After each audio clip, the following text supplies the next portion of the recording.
Merci de votre fidélité. Maître El Hadji Amadou Sall du Parti démocratique sénégalais et de la coalition de partis d'opposition Wattu Sénégal. Bonjour. Bonjour. C'est toujours un plaisir de vous accueillir sur ce plateau de Toute la vérité. Cette fois-ci, l'actualité dominée par la dernière sortie de la tête de liste de la coalition gagnante Wattu Sénégal, Maître Abdoulaye Wade, et de ce livre. Un livre blanc, des éléments d'un livre blanc sur la mascarade électorale du 30 juillet 2017 au Sénégal et les raisons d'une non-élection. C'est le titre de ce livre blanc. Vous en êtes, Maître El Hadji Amadou Sall, le coordonnateur du comité de rédaction. Donc, au cours de ce débat, nous allons voir ces arguments. Vous nous dites objectif d'une non-élection. Pourquoi cette négation? Oui, c'est pas trop... Non, ce n'est pas de trop. Parce que ce que nous disons, c'est ce que tous les Sénégalais, je dis bien tous les Sénégalais, ont constaté. Vous-même, qui êtes un historien du présent, le jour des élections, dans vos différents organes, vous avez rendu compte de tout ce qui s'est passé. Et ce qui s'est passé est unique dans les annales de l'histoire politique de ce pays et de l'histoire des élections. C'est véritablement une non-élection qui a fini de porter un discrédit à la fois sur notre pays, sur notre système démocratique et qui a totalement écorné l'image d'un pays démocratique, l'image du bon élève que nous avons toujours projeté de nous-mêmes. Bon, c'est fait malheureusement, les pots sont cassés. Le pays est à terre par sa démocratie, par l'incurie et la mauvaise foi de ses dirigeants. Il nous appartiendra de regarder les choses avec lucidité, avec objectivité et d'en tirer les leçons pour l'avenir. C'est une non-élection. Les leçons, c'est d'abord ce livre blanc. Ça signifie quoi sur le plan politique? Sur le plan politique, nous n'avons pas voulu crier avec tout le monde. Nous avons voulu attendre que les choses se dissipent. Vous savez très bien, ce sont les latins qui le disent, verba volent, scripta manent. Les paroles s'envolent, les écrits restent. Nous avons voulu que tout cela se calme. Nous avons voulu également prendre notre temps et donner quelques éléments, ce ne sont que des éléments d'un livre blanc, le livre blanc va venir, et démontrer, preuve à l'appui, que ce qui s'est passé est une véritable mascarade. Et je pense que tous ceux qui ont lu cette brochure arriveront à la même conclusion, ce qui s'est passé est une non-élection. Le livre blanc, c'est pour quand? Le livre blanc... Bon, on est en train de rassembler tous les matériaux, les avoir au complet et bientôt vous aurez les éléments concrets de réponse. Et la planification d'une mascarade électorale longtemps à l'avance, quand vous nous dites ça, ça veut dire quoi? Que vous avez été berné par rapport au processus? Non. Où étiez-vous? Non, pas du tout. Vous savez, au Sénégal, on fait des élections depuis très longtemps, avec plus ou moins de bonheur. Je l'ai dit, et c'est écrit dans ce livre blanc. Le système électoral sénégalais est tombé à terre avec les élections de 1988, totalement tombé à terre. Le jour des élections, je me souviens très bien, j'étais assesseur dans un bureau de vote à Bagounaï. Pendant en 88. Pendant qu'on était en train de décompter le nombre de voix, les résultats du bureau de vote ont été annoncés à la radio et à la télévision. Et avant même que les résultats du bureau de vote ne soient connus, Abdoulaye Wade a été arrêté dans la nuit. Et à l'instant, tout le pays s'est embrasé. Abdou Diouf est resté 3 mois avec aucune possibilité de quitter le palais de la République. Il s'était enfermé dans son palais parce que partout le pays brûlait.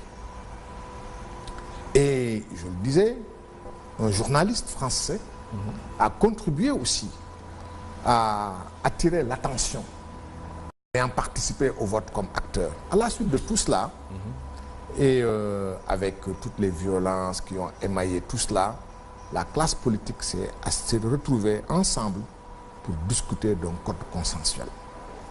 Ce code consensuel, si vous voulez, on y reviendra, a été fait et a servi aux élections de 2000, disons aux élections de 96 déjà, aux élections de 98, aux élections de 2000 et à toutes les élections jusqu'au référendum. Et tout s'est toujours bien passé depuis 96. Il n'y a jamais eu de contestation majeure sur les résultats du scrutin.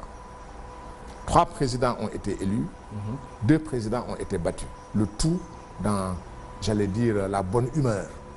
Et le battu a pris son téléphone pour féliciter son vainqueur. Donc c'est bon. Jusqu'à ce qu'on arrive au référendum. Et quand on est arrivé au référendum, il s'est passé quelque chose d'extraordinaire. Jamais dans l'histoire des référendums au Sénégal, on a eu des scores aussi faibles. En termes de participation, plus de la moitié, presque les 3/4 des Sénégalais n'ont pas participé au référendum. Et pour ceux qui y ont participé, il n'y a que 1 300 000 personnes qui ont voté oui. Vous vous en souvenez, une fois que c'est fait, et le président de la République et le ministre de l'Intérieur ont prétendu qu'il y avait un stock mort, qu'il fallait éliminer. Et pour éliminer ce stock mort, ils ont rompu le consensus et ils ont mis en cause et le code électoral consensuel de 92 et le fichier électoral qui est un bon fichier qui a permis 3 élections de 3 présidents de la République régulièrement élus. Ils ont rompu le consensus, mais vous connaissez Macky Sall, c'est un homme brutal. Il n'a pas ce raffinement dans la démarche et dans l'analyse. Tout chez lui est marqué du sceau de la violence. Première forme de violence, ici, on rompt le consensus, on fait du mataï. Je ne discute pas avec mon opposition.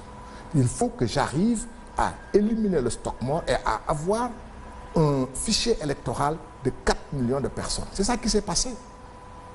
Nous avons fait ce qu'on a pu, nous avons tout fait et rien n'est fait.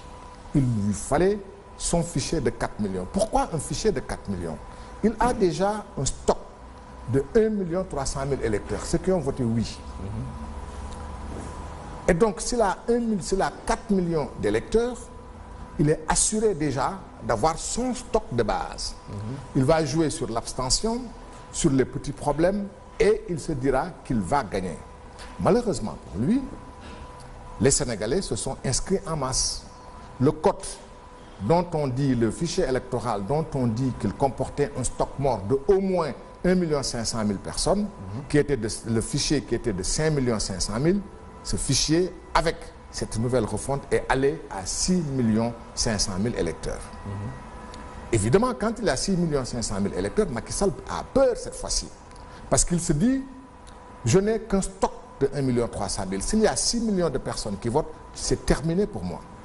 Donc, il faut éliminer. Première forme d'élimination, c'est aussi la première forme de brutalité, de violence. C'est Macky Sall, personnellement, il y a 3 jours, avant de partir en vacances, qui préside la réunion de son secrétariat exécutif national et qui dit que 80% des cartes ont été produites par le gouvernement. Ça veut dire 20% des cartes n'ont pas été fabriquées. C'est le président de la République qui le dit. 20% de 6 500 000, c'est à peu près 1 200 000 cartes. Donc au départ, il n'y a rien.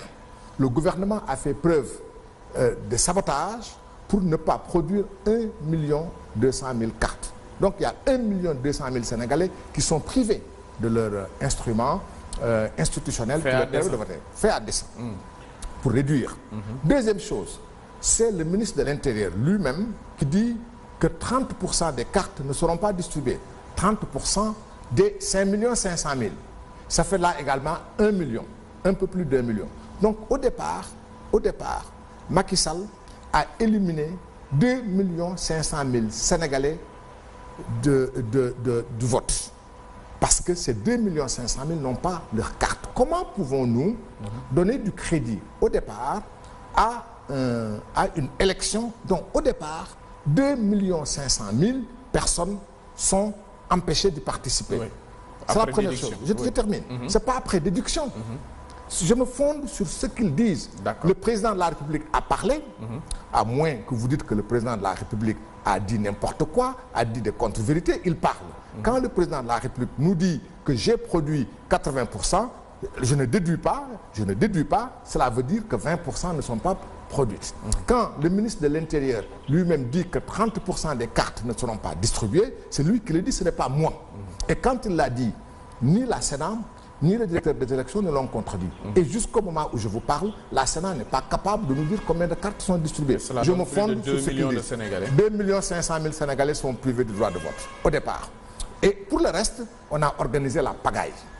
On a organisé la pagaille, premièrement, en faisant en sorte que les élections démarrent tard.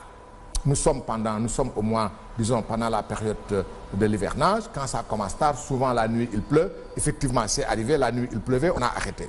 Ça, c'est la pagaille. La deuxième forme de pagaille, disons, donc première forme de pagaille, la mise en place tardive du matériel électoral. Deuxième forme de pagaille, ce sont les fausses informations, les fausses énonciations dans les cartes d'électeurs. Très souvent, à peu près, ça ce sont nos propres estimations, c'est entre 10 à 15% de ceux qui ont pu avoir leur carte d'électeur. Les énonciations qui y figurent sont fausses. On vous met Pape Cheikh Sylla, bureau de vote de Thiaroye, numéro 1, école Martyr, vous venez, vous faites la queue devant le bureau de vote, arrivez votre tour, on vous dit votre nom n'y est pas. Et effectivement, votre nom n'y est pas. Votre nom est ailleurs.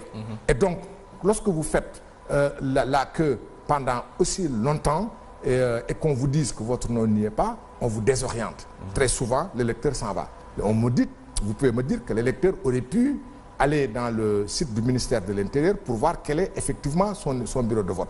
Ce n'est pas possible parce que le site du ministère de l'Intérieur est tombé en panne à partir de 9h du matin. Donc c'est fait à dessein. C'est fait à dessein et plus d'autres choses.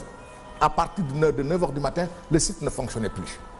Donc les Sénégalais qui avaient la possibilité de retrouver leur bureau de vote en consultant le site internet du ministère de l'Intérieur ne le pouvaient plus. Mais Pape Cheikh, dites-vous bien, quels sont les Sénégalais qui ont la possibilité d'aller sur Internet? Ça peut être 1%, 2%, 3% des Sénégalais. C'est une mascarade, c'est un sabotage fait à dessein pour éviter que le plus grand nombre de Sénégalais participent à ce scrutin. Je ne parle pas du chaos né des certificats d'inscription à la suite de l'arrêt de la décision du Conseil constitutionnel. Je ne parle pas de tous ceux qui ont pu voter avec des ordres de mission. Bref, ce qui s'est passé, c'est tout sauf une élection. Oui. Et c'est la raison pour laquelle nous considérons qu'on nous a volé et nous avons pris, pour une fois, nous avons pris notre voleur la main dans le sac. Le voleur, c'est le gouvernement, c'est ceux qui ont organisé tout cela, ceux qui usent de brutalité, ceux qui usent de violence, ceux qui n'ont pas la finesse, même dans le vol. C'est du addu calpé. Vous savez, la première forme, la forme la plus violente du vol, c'est le addu calpé. C'est le bonhomme qui vient avec un coupe-coupe qui use de sa force et qui vous dit donnez la bourse ou la mort. Et c'est ce qu'on nous a fait, la bourse ou la mort. Vous avez cité le président Macky Sall, leader de la coalition Benno, lors du secrétaire exécutif national de l'APR. Le président Macky Sall a également parlé de l'organisation globale de ce scrutin en félicitant son ministre de l'Intérieur. Lui-même, il dit qu'il y a eu quelques couacs, il le reconnaît, mais sinon on a un scrutin qui se défend, qui est normal et qui honore notre démocratie. Et il félicite sa majorité qui reste donc la première force politique de ce pays. Vous savez, entre voleurs, on se félicite d'avoir réussi un coup.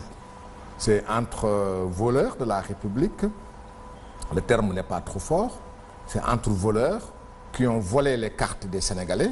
Effectivement, on a volé 2 500 000 cartes, c'est au bas mot, d'électeurs des Sénégalais, qui, jusqu'au moment où je vous parle, ne sont pas produites, fabriquées. On a volé les cartes de d'autres Sénégalais qui n'ont pas réussi à entrer en possession de ces cartes. Moi qui vous parle, jusqu'au moment où je vous parle, je n'ai pas ma carte d'électeur. On me l'a volée. Voleurs. Oui, ce sont les voleurs. Voleurs, transfert d'électeurs, vous nous dites ici, transfert d'électeurs dans d'autres bureaux de vote à leur insu pour les égarer. Importation d'électeurs de Gambie, Guinée-Bissau et Mauritanie. L'organisation du chaos le jour du scrutin, ça vous l'avez dit. L'instrumentalisation de l'administration. Vous savez, je vais vous donner quelques détails. Un détail important, parce que c'est un homme public, un ancien ministre de la Justice, qu'on ne peut pas soupçonner de raconter des contre-vérités. Il s'agit de Maître Doudou Ndoye. C'est lui-même qui le dit. En tout cas, on me l'a rapporté. Il dit qu'il est allé, qu'il a eu sa carte d'électeur. On lui a dit qu'il doit voter dans le bureau numéro 18. Il arrive dans son centre de vote. Il n'y a pas un bureau de vote numéro 18. Il n'y en a pas. J'ai, moi, plusieurs cas de personnes de chez moi, à Thiaroye, qui viennent pour voter. Ils regardent leurs cartes. On les a envoyés à certains à Guinguinéo. Il est arrivé que d'autres se retrouvent à Diamaguène Sicap Mbao. D'autres sont allés à Guédiawaye. Et c'est suffisant pour parler de non-élection? Non, c'est des cas. Oui. Ce qui est suffisant pour parler de non-élection, c'est premièrement la non-fabrication de 2 500 000 cartes d'électeurs sur 6 millions. Ce qui est suffisant pour parler de non-élection, que les élections aient débuté partout au Sénégal à partir de 10 h du matin, sauf là où le pouvoir croit avoir la majorité. Ce qui est une non-élection, c'est partout à Touba. À Touba, c'est bon de le dire. Nous allons revenir sur voilà, d'accord. Oui. Mais à rappeler que le président, quand même, à 5 jours du scrutin, a saisi le Conseil constitutionnel pour permettre à tout Sénégalais de pouvoir voter, même s'il ne détient pas sa carte d'électeur. Il y avait d'autres documents pour identifier le Sénégalais devant son bureau de vote. Vous savez, il y a le dicton Wolof qui dit « Sàcc dënd yomb na waaye fu mu koy tëggee moo jafe ». C'est encore la preuve du vol et de la confusion. Ce n'est pas pour faciliter le vote. C'est pour faciliter le vol, vous avez bien raison. Le vol, c'est bien pour faciliter le vol. Ce que le gouvernement n'a pas réussi à faire en 6 mois, c'est-à-dire inscrire les Sénégalais, produire leurs cartes, fabriquer leurs cartes et les distribuer. C'est à 5 jours que le président de la République, à la suite de la protestation, des protestations des Sénégalais qui ont occupé la rue pour demander qu'on leur donne leurs cartes, ce que le gouvernement n'a pas réussi en 6 mois, comment voulez-vous que l'administration territoriale le réussisse en 2 jours?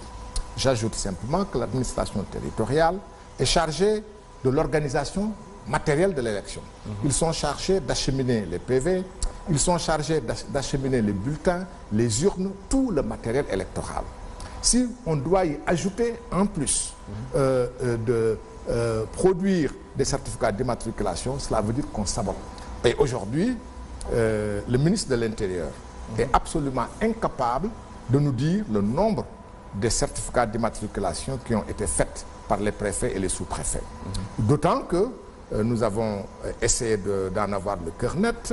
Nous sommes allés dans certaines préfectures et sous-préfectures pour consulter le registre des certificats d'immatriculation. Il n'y a pas de registre de certificats d'immatriculation.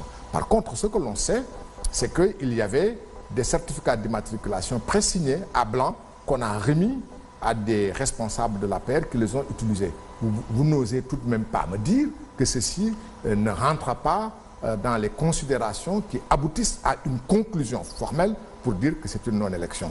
Mettez 2 500 000 cartes qui ont été volées, parce que Macky Sall et son gouvernement ont refusé de les produire et de les distribuer. Les certificats d'immatriculation dont on ne connaît pas le nombre, la Sénat ne peut pas nous le dire, parce que la Sénat elle a pour rôle de contrôler. Il n'y a pas de registre et on ne sait combien de personnes ont voté. Et je peux vous dire que le sous-préfet de Thiaroye, qui regroupe l'arrondissement de Thiaroye, lorsqu'on a demandé à ces services, on nous a dit qu'il n'y a que 30 certificats qui ont pu être faits en 2 jours. Alors, franchement, ne me dites pas que ceci n'est pas suffisant. Les Sénégalais qui n'ont pas voté... Donc, les éléments d'un livre blanc sur la mascarade électorale du 30 juillet 2017 au Sénégal et les raisons d'une non-élection.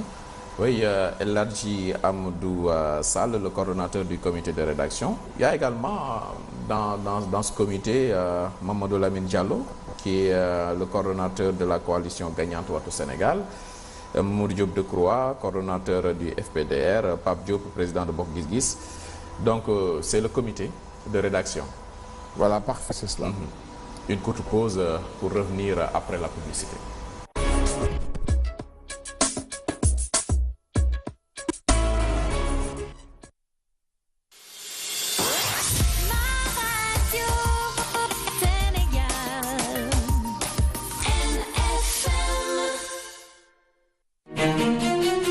Offrez à votre corps un rituel de plaisir avec les nouveaux gels douche Cetex. Sa texture légère et moussante nettoie votre peau en profondeur et vous procure une sensation de fraîcheur intense. Évadez-vous avec les parfums de la gamme Cetex. Algues marine, Cetex pomegranate, Cetex aloe vera et Cetex ylang ylang. Gel douche Cetex, so fresh.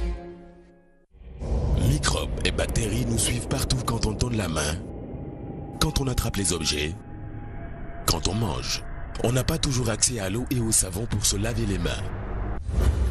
Heureusement, il y a Cetigel. Adoptez le geste Cetigel.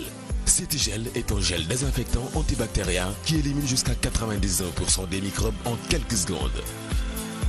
Pratique avec sa bouteille avec pompe et sans rinçage, Cetigel vous garantit des mains propres dans toutes les circonstances. Cetigel, pur et propre.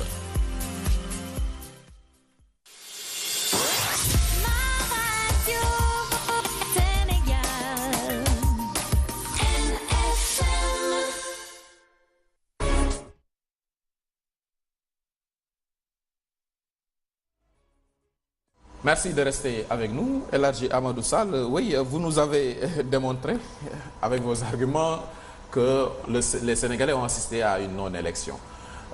Le camp du pouvoir rétorque en disant que voilà, vous bombez le torse en disant que vous avez gagné dans tel et tel endroit de manière grandiloquente, mais là où vous perdez, vous criez au vol. Ça veut dire quoi? Oui, nous ne bombons pas le torse. Nous avons dit qu'ils ont volé partout au Sénégal. Partout. Je dis partout. Je vais vous donner le cas de Dakar. À Dakar, ils ont devancé la coalition Manko Taxawu Sénégal de 2000 voix. À Dakar, en dehors de tout ce que j'ai cité comme cas de fraude, à Dakar, ils ont fait voter 7000 personnes par ordonnance, par ordre de mission. Des ordres de mission signés par les préfets ou par le ministre de l'Intérieur. 7000 ordonnances. Et la loi dit que les ordonnances doivent être contresignées par la Sénat. Les ordres de mission. Les ordres de mission. Aucun ordre de mission n'a été contresigné par la Sénat, premièrement. Deuxièmement, la loi dit que les ordres de mission doivent être annexés au procès-verbal des opérations électorales. Aucun ordre de mission n'a été annexé. Alors c'est... Comment avez-vous alors pu faire le décompte? Non, c'est dans les PV qu'on a dit, il y a tant de personnes qui ont voté par ordre de mission. Non, ils l'énoncent, mais ils ne l'annexent pas. Ils auraient dû le faire.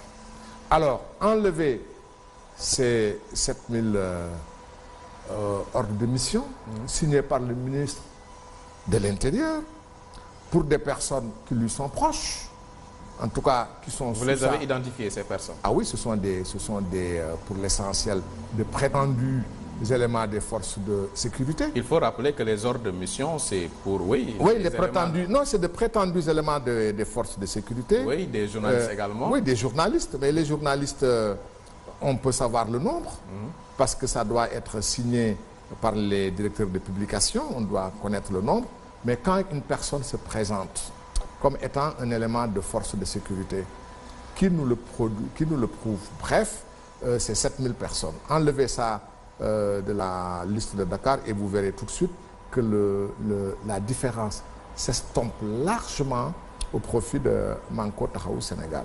Donc, pour en revenir à votre question, nous disons de façon très précise que le gouvernement a volé partout. Que la coalition au pouvoir a volé partout.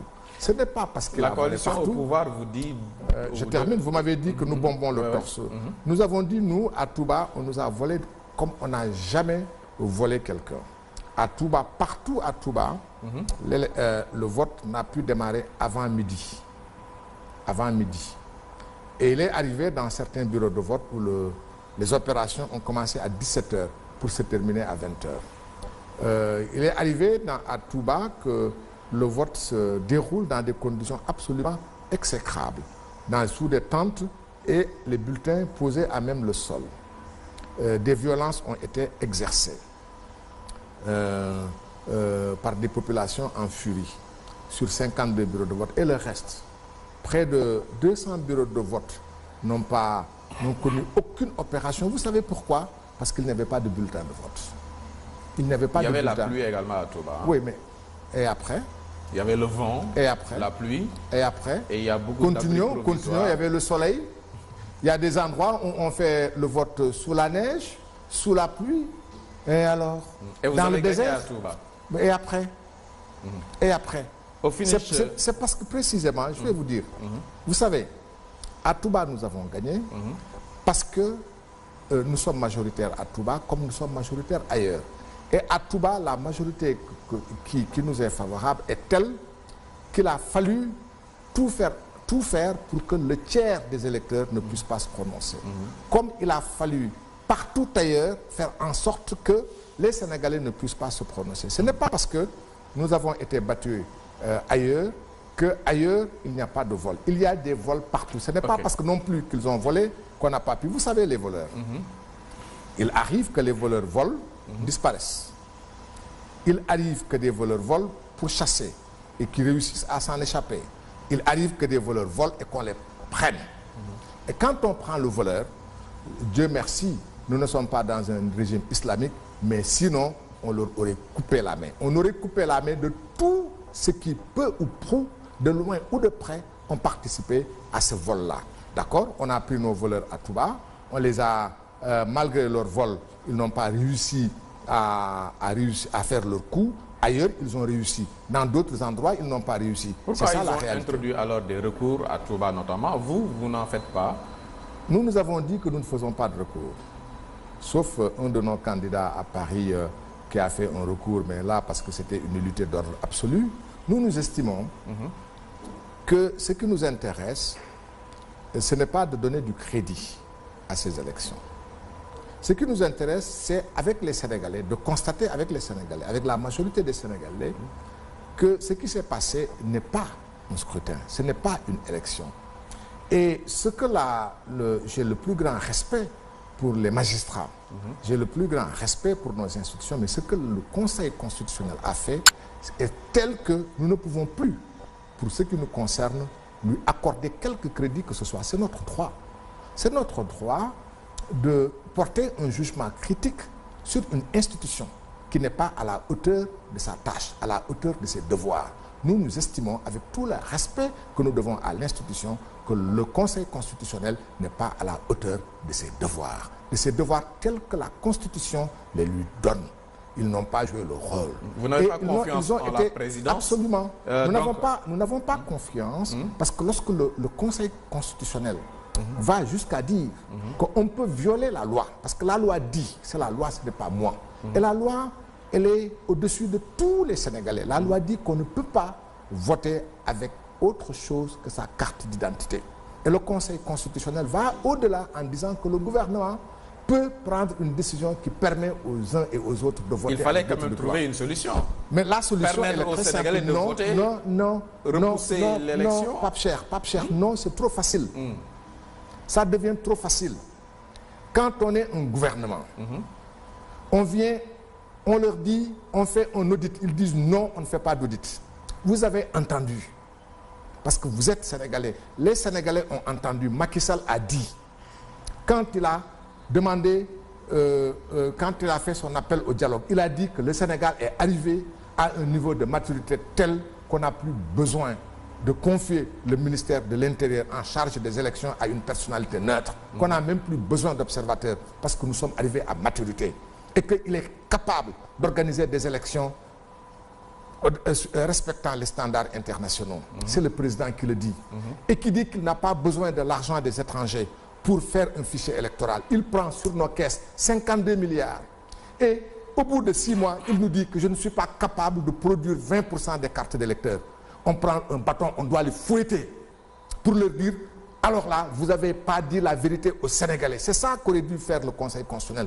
Allez-y, vous avez dit que vous en êtes capable, faites-le. Si vous n'en êtes pas capable, démettez-vous. C'est ça qu'il fallait faire.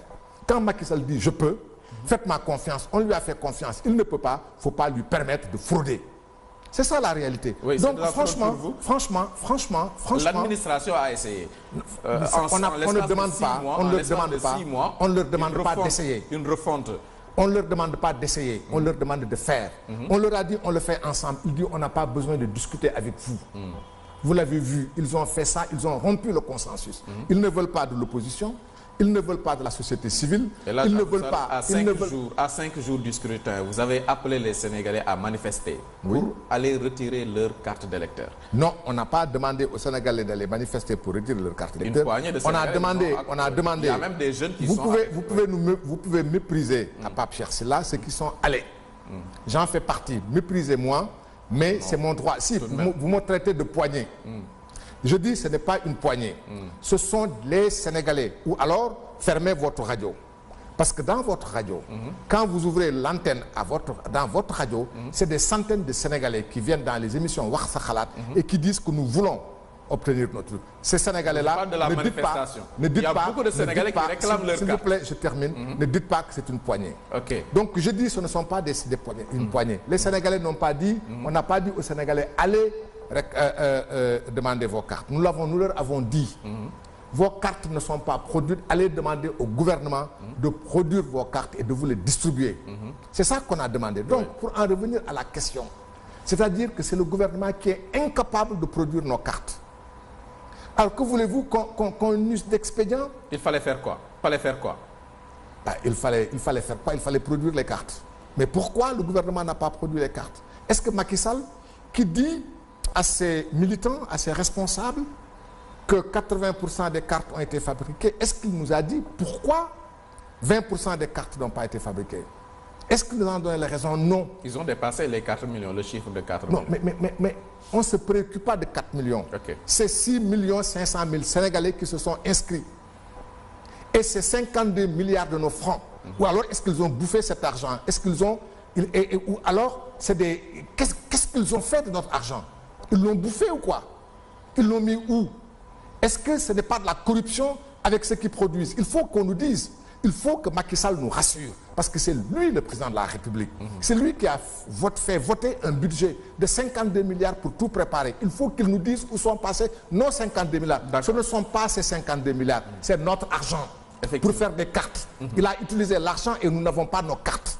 Il faut qu'il nous dise. Donc, rester là, à faire des débats, à spéculer sur ce qu'il fallait faire, ça importe peu. Ce qui est important, ils ont dit qu'ils le pouvaient. Il dit qu'il peut. J'allais faire comme mon ami ivoirien. Je fais comme mon ami ivoirien. Il dit, tu as dit que tu peux. Maintenant, peu. Il a dit qu'il peut. Alors, la seule chose qu'on peut lui dire, parlant ivoirien, peut. S'il ne peut pas, qu'il nous dise qu'est-ce qu'il a fait de notre argent et de nos cartes. S'il ne le dit pas, nous allons dire qu'on nous a volé 2 500 000 cartes. Et nos voleurs, on les a trouvés. Nos voleurs, on les a pris. Nos voleurs, il faut qu'on les détruise. Et qu'on détruise dans leur conscience toute volonté de voler demain pour que demain, ils ne puissent plus jamais voler. C'est ça la réalité. C'est pas autre chose. C'est pas autre chose. Mais aujourd'hui, donc, vous allez à l'Assemblée nationale, vous avez un groupe parlementaire. Ça également, ça fait partie des points positifs de ce scrutin. Non, ça, ce n'est pas à l'ordre du jour. Je ne sais pas ce qui se fera, je ne sais pas ce qui se fera, ce qui ne se fera pas. Pour le moment, l'ordre du jour, ce sont nos voleurs qu'on a pris, la main dans l'urne. Oui, quand on a pris nos voleurs, quand on a pris nos voleurs, laissez-nous d'abord régler le problème de nos voleurs. Bah, pareil. Et une fois qu'on a réglé le problème des voleurs, ce que les voleurs ont volé, qu'est-ce qu'on va en faire? Est-ce qu'on va récupérer nos affaires? Est-ce qu'on va accepter de faire autre chose? Est-ce qu'on ira au tribunal pour qu'on les mette en prison? Ça, c'est autre chose. Mais pour le moment, occupons-nous du voleur. Et le voleur, il est connu. C'est toutes les personnes, ce sont toutes les personnes qui ont participé à cette mascarade qui est une non-élection. Oui. Et qu'on a pris la main dans le sac. 19 sièges. Vous en faites quoi? Mais que voulez-vous qu'on fasse? Le voleur qui est venu chez moi, qui a volé ma valise et qui a laissé ma valisette. Et qu'est-ce que vous voulez que je fasse? Je vais récupérer d'abord ma valise, mais laisser ma valisette là où elle est. Et moi, je veux récupérer ma valise, le fond de ma valise. Ils nous ont volé nos députés. Ils nous ont volé nos cartes. Ils nous ont volé nos voix. Ils nous ont volé nos droits. Ils nous ont volé ce que nous avons de plus en nous, c'est-à-dire notre citoyenneté.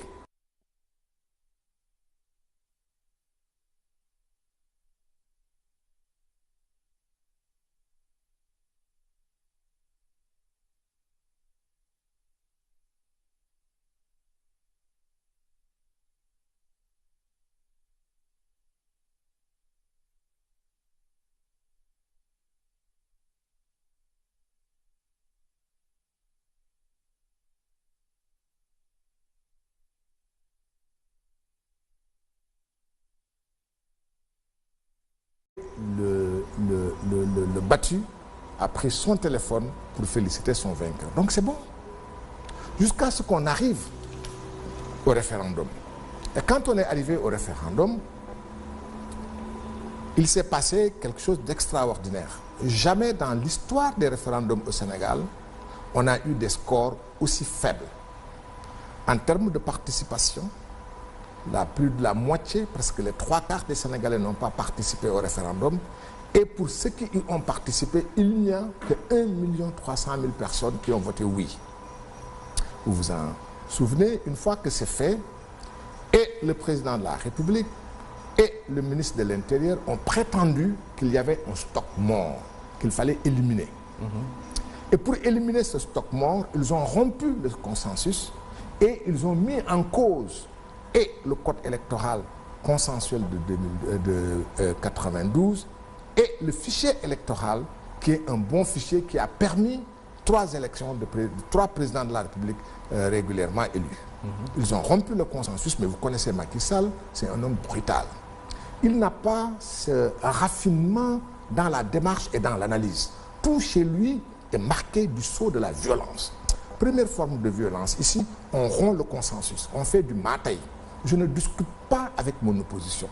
Il faut que j'arrive à éliminer le stock mort et à avoir un fichier électoral de 4 millions de personnes. C'est ça qui s'est passé. Nous avons fait ce qu'on a pu, nous avons tout fait et rien n'est fait. Il lui fallait son fichier de 4 millions. Pourquoi un fichier de 4 millions? Il a déjà un stock de 1 300 000 électeurs, ceux qui ont voté oui. Et donc, s'il a 4 millions d'électeurs, il est assuré déjà d'avoir son stock de base. Il va jouer sur l'abstention, sur les petits problèmes, et il se dira qu'il va gagner. Malheureusement pour lui, les Sénégalais se sont inscrits en masse. Le code dont on dit, le fichier électoral dont on dit qu'il comportait un stock mort de au moins 1 500 000 personnes, qui était le fichier qui était de 5 500 000, ce fichier, avec cette nouvelle refonte, est allé à 6 500 000 électeurs. Évidemment, quand il a 6 500 000 électeurs, Macky Sall a peur cette fois-ci.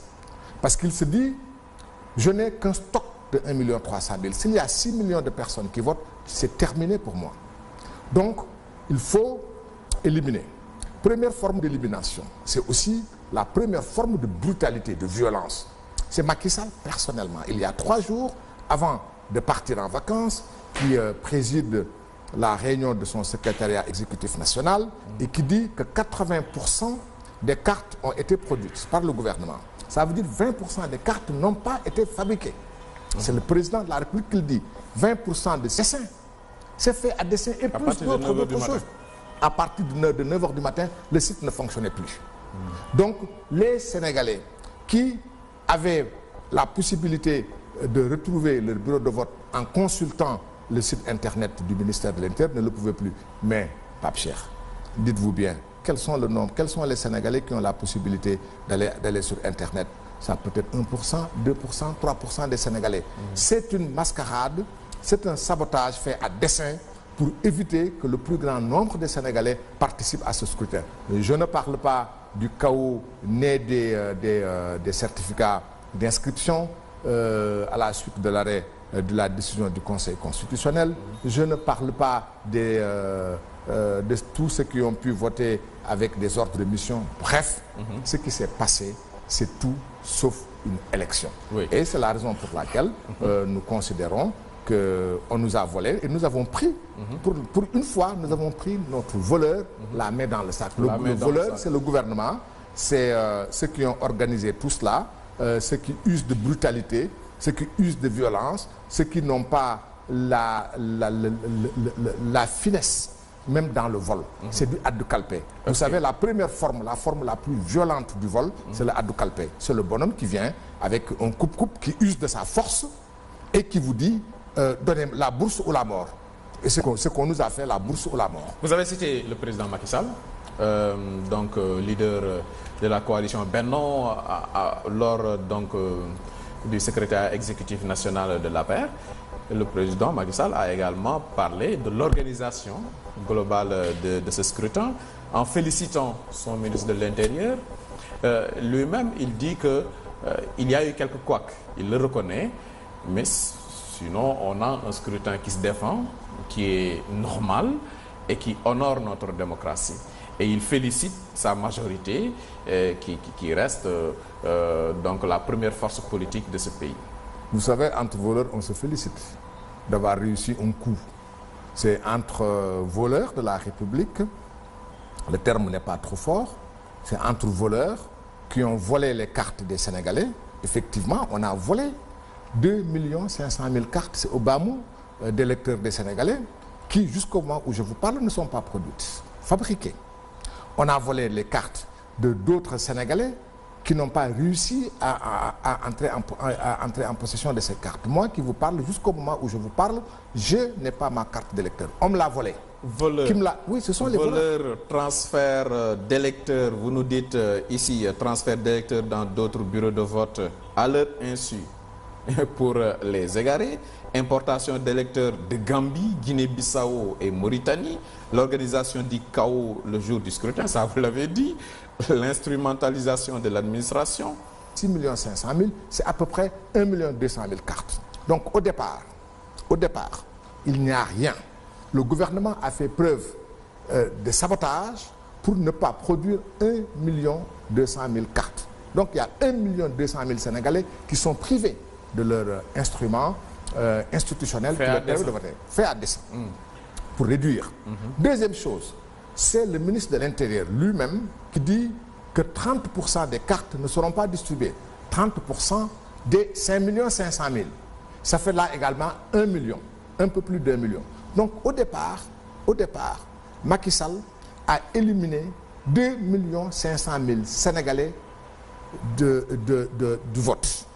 Parce que ces 2 500 000 n'ont pas leur carte. Comment pouvons-nous donner du crédit au départ à une élection dont au départ 2 500 000 personnes sont empêchées de participer? Oui.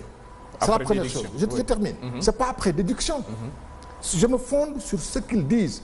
Le président de la République a parlé, à moins que vous dites que le président de la République a dit n'importe quoi, a dit des contre-vérités, il parle. Quand le président de la République nous dit que j'ai produit 80%, je ne déduis pas, cela veut dire que 20% ne sont pas produites. Quand le ministre de l'Intérieur lui-même dit que 30% des cartes ne seront pas distribuées, c'est lui qui le dit, ce n'est pas moi. Et quand il l'a dit, ni la Sénat, ni le directeur des élections ne l'ont contredit. Et jusqu'au moment où je vous parle, la Sénat n'est pas capable de nous dire combien de cartes sont distribuées. Je me fonde sur ce qu'il dit. 2 500 000 Sénégalais sont privés du droit de vote, au départ. Et pour le reste, on a organisé la pagaille. Premièrement, en faisant en sorte que les élections démarrent tard. Nous sommes au mois, disons, pendant la période de l'hivernage. Quand ça commence tard, souvent la nuit il pleut. Effectivement, c'est arrivé, la nuit il pleuvait, on a arrêté. Ça, c'est la pagaille. La deuxième forme de pagaille, disons, donc première forme de pagaille, la mise en place tardive du matériel électoral. Deuxième forme de pagaille, ce sont les fausses informations, les fausses énonciations dans les cartes d'électeurs. Très souvent, à peu près, ça ce sont nos propres estimations, c'est entre 10 à 15% de ceux qui ont pu avoir leur carte d'électeur. Les énonciations qui y figurent sont fausses. On vous met Pape Cheikh Sylla, bureau de vote de Thiaroye, numéro 1, école Martyr, vous venez, vous faites la queue devant le bureau de vote, arrivez votre tour, on vous dit votre nom n'y est pas. Et effectivement, votre nom n'y est pas. Votre nom est ailleurs. Et donc, lorsque vous faites la queue pendant aussi longtemps et qu'on vous dise que votre nom n'y est pas, on vous désoriente. Très souvent, l'électeur s'en va. Vous pouvez me dire que l'électeur aurait pu aller dans le site du ministère de l'Intérieur pour voir quel est effectivement son bureau de vote. Ce n'est pas possible parce que le site du ministère de l'Intérieur est tombé en panne à partir de 9h du matin. Donc, c'est fait à... Merci de votre fidélité. Maître El Hadji Amadou Sall du Parti démocratique sénégalais et de la coalition de partis d'opposition Wattu Sénégal. Bonjour. Bonjour. C'est toujours un plaisir de vous accueillir sur ce plateau de Toute la Vérité. Cette fois-ci, l'actualité est dominée par la dernière sortie de la tête de liste de la coalition gagnante Wattu Sénégal, Maître Abdoulaye Wade, et de ce livre. Un livre blanc, des éléments d'un livre blanc sur la mascarade électorale du 30 juillet 2017 au Sénégal et les raisons d'une non-élection. C'est le titre de ce livre blanc. Vous en êtes, Maître El Hadji Amadou Sall, le coordonnateur du comité de rédaction. Donc, au cours de ce débat, nous allons voir ces arguments. Vous nous dites objectif d'une non-élection. Pourquoi cette négation? Oui, c'est pas trop... Non, ce n'est pas de trop. Parce que ce que nous disons, c'est ce que tous les Sénégalais, je dis bien tous les Sénégalais, ont constaté. Vous-même, qui êtes un historien du présent, le jour des élections, dans vos différents organes, vous avez rendu compte de tout ce qui s'est passé. Et ce qui s'est passé est unique dans les annales de l'histoire politique de ce pays et de l'histoire des élections. C'est véritablement une non-élection qui a fini de porter un discrédit à la fois sur notre pays, sur notre système démocratique et qui a totalement écorné l'image d'un pays démocratique, l'image du bon élève que nous avons toujours projeté de nous-mêmes. Bon, c'est fait malheureusement, les pots sont cassés. Le pays est à terre par sa démocratie, par l'incurie et la mauvaise foi de ses dirigeants. Il nous appartiendra de regarder les choses avec lucidité, avec objectivité et d'en tirer les leçons pour l'avenir. C'est une non-élection. Les leçons, c'est d'abord ce livre blanc. Ça signifie quoi sur le plan politique? Sur le plan politique, nous n'avons pas voulu crier avec tout le monde. Nous avons voulu attendre que les choses se dissipent. Vous savez très bien, ce sont les latins qui le disent, verba volent, scripta manent. Les paroles s'envolent, les écrits restent. Nous avons voulu que tout cela se calme. Nous avons voulu également prendre notre temps et donner quelques éléments, ce ne sont que des éléments d'un livre blanc, le livre blanc va venir, et démontrer, preuve à l'appui, que ce qui s'est passé est une véritable mascarade. Et je pense que tous ceux qui ont lu cette brochure arriveront à la même conclusion, ce qui s'est passé est une non-élection. Le livre blanc, c'est pour quand? Le livre blanc, bon, on est en train de rassembler tous les matériaux, les avoir au complet et bientôt vous aurez les éléments concrets de réponse. Et la planification d'une mascarade électorale longtemps à l'avance, quand vous nous dites ça, ça veut dire quoi? Que vous avez été berné par rapport au processus? Non, non, non. Où étiez-vous? Non, pas du tout. Vous savez, au Sénégal, on fait des élections depuis très longtemps, avec plus ou moins de bonheur. Je l'ai dit, et c'est écrit dans ce livre blanc. Le système électoral sénégalais est tombé à terre avec les élections de 1988. Totalement tombé à terre. Le jour des élections, je me souviens très bien, j'étais assesseur dans un bureau de vote à Bagouniaï. Pendant en 88. Pendant qu'on était en train de décompter le nombre de voix, les résultats du bureau de vote ont été annoncés à la radio et à la télévision. Et avant même que les résultats du bureau de vote ne soient connus, Abdoulaye Wade a été arrêté dans la nuit. Et à l'instant, tout le pays s'est embrasé. Abdou Diouf est resté 3 mois avec aucune possibilité de quitter le palais de la République. Il était enfermé, il s'était enfermé dans son palais parce que partout, le pays brûlait. Et je le disais, un journaliste français a contribué aussi à attirer l'attention et à participer au vote comme acteur. À la suite de tout cela, et avec toutes les violences qui ont émaillé tout cela, la classe politique s'est retrouvée ensemble pour discuter d'un code consensuel.